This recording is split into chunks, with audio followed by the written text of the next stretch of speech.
everyone, this is my 27th video and today I will be covering important topic that is digestion of protein. So in this section we will cover how protein is digested in different parts of alimentary canal. So firstly we will start with buccal cavity और oral cavity.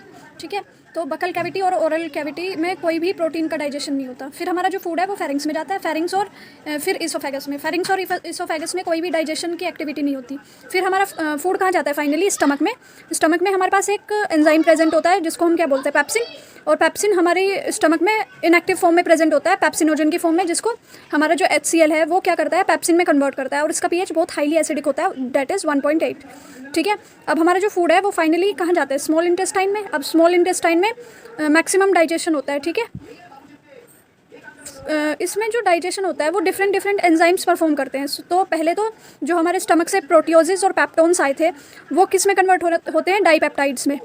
ठीक है, अब डाईपेप्टाइड्स में कौन convert करता है उनको? तो हमारे काफ़ी तीन एंजाइम्स होते हैं जो क्या करते हैं? पेप्टोन्स को डाईपेप्टाइड्स में कन्वर्ट करते हैं। वो होते हैं हमारे ट्रिप्सिन, काइमोट्रिप्सिन और कार्बोक्सीपेप्टाइडेजेस। ठीक है, अब मेनली अब हमारा बारी आती है कि मतलब ये जो एंजाइम्स होते हैं ये इनएक्टिवेटेड फॉर्म में प्रेजेंट होते हैं। जैसे ट्रिप्सिन ट्रिप्सिनोजन की फॉर्म में प्रेजेंट होता है, काइमोट्रिप्सिनोजन की फॉर्म में प्रेजेंट होता है और कार्बोक्सीपेप्टाइडेजेस प्रो कार्बोक्सीपेप्टाइडेजेस की फॉर्म में प्रेजेंट होता है। अब इनको एक्टिवेट कौन करता है? तो इनको एक्टिवेट करता है एंटेरोकाइनेज, जो कि इंटेस्टाइनल म्यूकोसा से सिक्रीट होता है, जो क्या करता है? इनएक्टिवेटेड एंजाइम्स को एक्टिवेटेड फॉर्म में कन्वर्ट करता है। और ये जो हमारा एंजाइम्स है ये कहाँ से आते हैं? ये हमारे पैंक्रियाटिक जूस में प्रेजेंट होते हैं। जो पैंक्रियाटिक जूस होता है हमारा, उसमें सिर्फ ये 3 एंजाइम्स नहीं प्रेजेंट रहते, बल्कि और भी एंजाइम्स रहते हैं, लाइपेजेस, न्यूक्लियसेस और amylases. But we will talking in this section is of protein, so we will not cover these enzymes in this section. So our focus is on digestion of protein, so we will see these enzymes which help in digestion of protein. So now I think you are getting my points. So अब हमारा क्या हुआ? जो हमारे प्रोटियोसिस और peptones stomach में से आए थे वो क्या हुए? डाईपेप्टाइड्स में कन्वर्ट हो गए। अब जो फर्दर डाईपेप्टाइड्स हैं वो किस में कन्वर्ट होते हैं? अमाइनो एसिड्स में। और ये जो अमाइनो एसिड में कन्वर्ट होते हैं ये भी हमारे स्मॉल इंटेस्टाइन में ही चलता है प्रोसेस।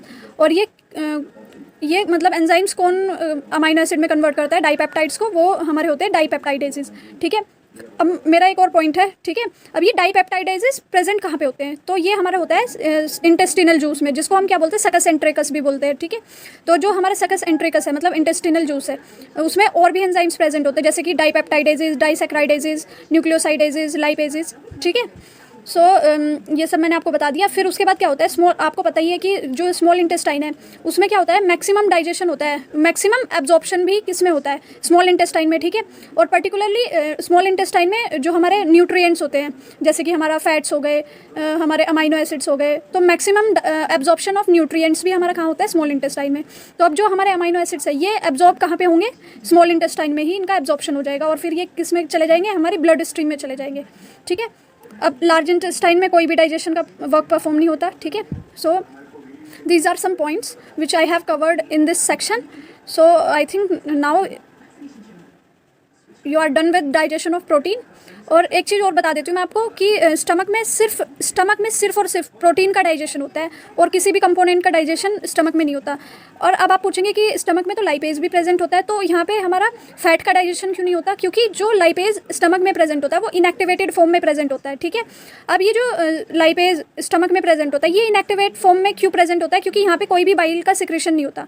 और हमने पढ़ा था कि जो बाइल होता है यही क्या करता है? लाइपेजेस को एक्टिवेट करता है। ठीक है, तो इस वजह से लाइपेज होते हुए भी स्टमक में हमारा जो फैट है वो डाइजेशन नहीं होता उनका स्टमक में। So I think it is clear to you and thank you. And if you like my videos please subscribe my channel, keep watching my videos.